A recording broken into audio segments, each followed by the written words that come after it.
दोस्तों, मूवीज में आपने कई बार कैदियों को जेल से भागते हुए देखा होगा, लेकिन आज मैं आपको रियल में भारत की जेलों से भागते कैदियों के रूबरू कराने वाला हूं, जिनका जेल से भागने का तरीका आपको भी चौंका देगा। तो चलिए वीडियो शुरू करते हैं। अगर आप हॉलीवुड मूवीज देखते हो तो आपने शॉशैंक रिडेम्पशन मूवी तो जरूर देखी होगी, जो कि जेल में कैदियों के जीवन पर आधारित है। और इसमें दिखाया जाता है कि एक चतुर कैदी कैसे जेल से सालों बाद सुरंग खोदकर बाहर निकल जाता है और एक बढ़िया जिंदगी जीने लगता है। लेकिन आपको यकीन नहीं होगा कि जो आपने मूवी में देखा वैसा भारत के अंदर सच में भी हो चुका है, और वो भी भारत की सबसे सुरक्षित जेल तिहाड़ जेल में, जिसमें एक नहीं बल्कि दो कैदियों ने जेल के अंदर से सुरंग बनाई और उनमें से एक भागने में कामयाब हो गया। दोस्तों, इन दोनों ने सबसे पहले जेल नंबर 7 की दीवार को पार किया। उसके बाद इन्होंने जेल नंबर 8 की दीवार में एक सुरंग बनाई और उसके जरिए एक नाली में पहुंचे, और फिर वहां से एक और दीवार को तोड़ते हुए डीजी ऑफिस के पार्क में पहुंचे, और पहुंचते ही दोनों भाग निकले। हालांकि जब 24 घंटे बाद पुलिस को इस बारे में जानकारी हुई, तब उन्होंने इन कैदियों की तलाश करी और इनमें से एक पकड़ा गया। खैर, ये कोई इकलौता मामला नहीं है जब देश की सबसे सुरक्षित जेल से कोई कैदी भागा हो, बल्कि इसके पहले भी 2005 मीन तिहाड़ जेल से एक बहुचर्चित कैदी भाग निकला था। इतना ही नहीं, एक बार तो 80 स्टूडेंट इस जेल से फरार हो गए थे, वो भी नकली विजिटर कार्ड के सहारा लेकर। जेल की जिंदगी किसी नरक से कम नहीं होती, और यही तो कारण है कि हर कैदी कहीं ना कहीं जेल से भागने की मंशा जरूर रखता है। भारत की जेलों की हालत इतनी ज्यादा डरावनी है कि उसके बारे में जानकर आपके भी रोंगटे खड़े हो जाएंगे। दोस्तों, जेल की जिंदगी बहुत ही कठिन और अनुशासन भरी होती है, और हर कैदी को जेल में पहुंचकर अनुशासन सीखना पड़ता है, वरना उसके ऊपर कड़ी कार्रवाई होती है। 6 बजते ही सभी कैदी जाग जाते हैं और अपने बैरक से बाहर निकलकर जेल के ग्राउंड में इकट्ठा होने लगते हैं, और जो नहीं आता उसको सजा मिलती है, वो भी बहुत कठोर, जिससे वो आगे से ऐसी गलती ना करे। इस मैदान में इकट्ठा हो जाने के बाद कैदियों को लाइन लगानी पड़ती है, जिसके बाद प्रार्थना होती है, जो कि करीब आधे घंटे से ज्यादा चलती है। इसके बाद असली काम शुरू होता है, जिसके बारे में पहले से सोचकर ही ज्यादातर कैदी निराश हो जाते हैं, और उनका ये 1 घंटा 1 मिनट के समान निकलता है। 8 बजे हर बैरक के बाहर भीड़ होने लगती है, क्योंकि ये एक बड़ी सी टंकी में आने वाली बेस्वाद चाय का वक्त है। जैसे ही चाय बैरकों के बाहर आती है, कैदी लाइन लगाकर चाय लेने के लिए खड़े हो जाते हैं, जिनके हाथों में अपना अपना कप या ग्लास होता है। अब अगर इस चाय की बात की जाए तो ये चाय तो बिल्कुल भी नहीं लगती, और इससे पीकर ऐसा लगता है जैसे किसी ने गर्म पानी में थोड़ी सी चाय डाल दी हो। बेकार चाय के बाद नाश्ता ही कैदियों का सहारा बनता है।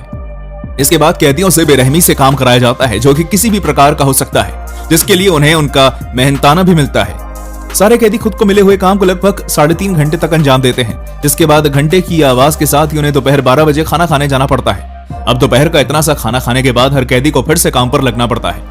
पर क्या आप सभी जानते हैं, जेल को अकेले प्रशासन नहीं चला सकता, और उन्हें जेल को सही ढंग से चलाने के लिए अन्य कैदियों की सहायता लेनी पड़ती है। और ऐसा इसलिए क्योंकि हर कैदी के दिमाग में क्या चल रहा है, ये कोई दूसरा कैदी ही समझ सकता है। अगर किसी कैदी को उम्र कैद की सजा होती है, तब वो 5 या 7 साल सजा काटने के बाद ही जेल में सिपाहियों की मदद करना प्रारंभ कर सकता है, जिन्हें जेल के अंदर CNW और CO कहा जाता है। कभी कभी तो ये कैदी रात में बैरकों के बाहर पहरा देते हैं, और जेल में जरा सी भी गड़बड़ होने पर तुरंत ही जेलर और सिपाहियों को सूचित करते हैं। कैदियों की इतनी कठिन जिंदगी में वो बहुत बार बीमार हो जाते हैं, और कभी कभी तो इतना ज्यादा कि उन्हें अस्पताल ले जाया जाता है, जहां कैदियों का इलाज होता है। हालांकि बहुत से कैदी बीमारी का फायदा उठाकर भी सुविधाओं का लाभ ले लेते हैं। दोस्तों, जैसे ही रात के 8 बजते हैं, सभी कैदियों को अपनी अपनी बैरक में पहुंचना पड़ता है, और अगर गलती से भी कोई कैदी अपनी बैरक में समय पर नहीं पहुंचता, तब होता है तहलका, जिसका असर हर कैदी पर पड़ता है। अब अगर बात करें घर वालों से मिलने की, तो वो सिर्फ हफ्ते में 1 बार हो पाता है। हर कैदी हफ्ते में 1 बार मात्र 10 से 15 मिनट तक ही अपने परिजनों से मिल सकता है, और ये मुलाकात भी कोई मुलाकात होती है भला, क्योंकि इस मुलाकात के बीच कांच की एक दीवार होती है, जहां सिर्फ टेलीफोन की मदद से ही बातचीत हो पाती है। किन्हीं जरूरी परिस्थिति में ही किसी कैदी को उसके परिजन से ज्यादा देर तक मिलने दिया जाता है। इसी के साथ यही परिजन जेल से कूपन खरीद कर अपने कैदी को दे देते हैं, जिससे वह जेल के कैंटीन से बिस्किट, साबुन, बीड़ी का बंडल खरीद देता है। खैर, इस सब के होने से भी उसे वहां कोई सुकून नहीं मिलता, और यही वो कारण है जिनके चलते कोई भी कैदी जेल में रहना नहीं चाहता और अक्सर भागने की मंशा रखता है। आज से कुछ साल पहले दिल्ली की तिहाड़ जेल की तरह ही मुंबई की एक जेल में भी 2 कैदियों ने भागने की कोशिश करी थी, जिनका यह कारनामा CCTV फुटेज में कैद हो गया। देखिए किस तरह ये कैदी जेल की दीवार को लांघने की कोशिश में लगे हैं। दीवार बहुत ऊंची थी, इसलिए उन्होंने एक रस्सी या शायद तार की व्यवस्था करी और मौका पाते ही जेल से निकल गए। खैर, ये सब आसान नहीं था, बल्कि इन्हें दीवार में रस्सी फंसाने में लंबा समय लग गया। मगर जेल प्रशासन की सुस्ती की वजह से आराम से अपना काम करते रहे, और अगले ही पल इनका काम बन गया और ये जेल से फरार हो गए। ये बात तो सही है कि आजादी पर सबका हक है, मगर एक अपराधी का नहीं, और उस अपराधी का तो बिल्कुल नहीं जो किसी का कत्ल करके जेल की हवा काट रहा हो। घटना मध्य प्रदेश की एक जेल की है, जहां जेल में बंद एक हत्या का आरोपी जेल से भाग जाता है। देखिए जेल की दीवार कितनी ऊंची थी, मगर देखते ही देखते ये हत्यारा उस ऊंची दीवार को अपने सामने नीचे दिखाते हुए आराम से इसके ऊपर चढ़ जाता है और नीचे कूदकर भाग खड़ा होता है। कैदियों के दिमाग को कोई नहीं पा सकता, क्योंकि वो बहुत ही खतरनाक तरीके से इसका इस्तेमाल करते हैं। महाराष्ट्र के पुणे में तो एक कैदी ने जानबूझकर अपना वजन कम कर लिया और उसके बाद वो सलाखों के बीच से जेल से फरार हो गया। हालांकि उसकी किस्मत इतनी ज्यादा खराब थी कि उस कैदी को बाद में पकड़ लिया गया। और देखिए, जब उससे पूछा गया कि आखिर वो जेल से कैसे भागा, तब उसने कैमरे के सामने इसका डेमोन्स्ट्रेशन किया। सही है यार, पतले लोगों का कम से कम कहीं तो एडवांटेज मिलता है। जब बड़े जुर्म करते हैं तब उन्हें जेल होती है, मगर जब बच्चे जुर्म करते हैं तब उन्हें बाल सुधार गृह भेजा जाता है, जो एक तरह की जेल जैसा ही होता है। बच्चे वहां सुधारने के लिए जाते हैं, मगर कुछ साल पहले राजस्थान में मामला इसका उलट हो गया। दरअसल वहां एक सुधार गृह में से बच्चे ऐसे एस्केप करते हैं कि जैसे वो कोई कुख्यात अपराधी हों।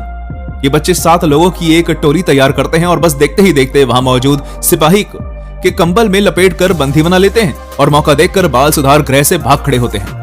खैर, बाद में पुलिस इनमें से 5 को पकड़ लेती है, पर 2 पुलिस की पकड़ से बच जाते हैं। भारत के बहुचर्चित जेल ब्रेक के बारे में बात करें तो वो 1998 में हुआ चंद्रपुर जेल ब्रेक था, जिसमें कैदी बहुत ही तगड़े तरीके से जेल से भाग निकले। इस जेल ब्रेक की चर्चा उस समय पूरे भारत में हुई, और अगर आप भी इस जेल ब्रेक की पूरी कहानी सुनना चाहते हैं तब हमें कमेंट करके बताइए। मैं जल्दी इस पर एक डिटेल्ड वीडियो लाऊंगा। तो दोस्तों, जेल से भागे कैदी को आजादी दी जानी चाहिए या उसे वापस से जेल में डालना चाहिए? कमेंट करके बताइएगा। और हाँ, जाते जाते इसे लाइक और चैनल को सब्सक्राइब जरूर कर देना। Thanks for watching.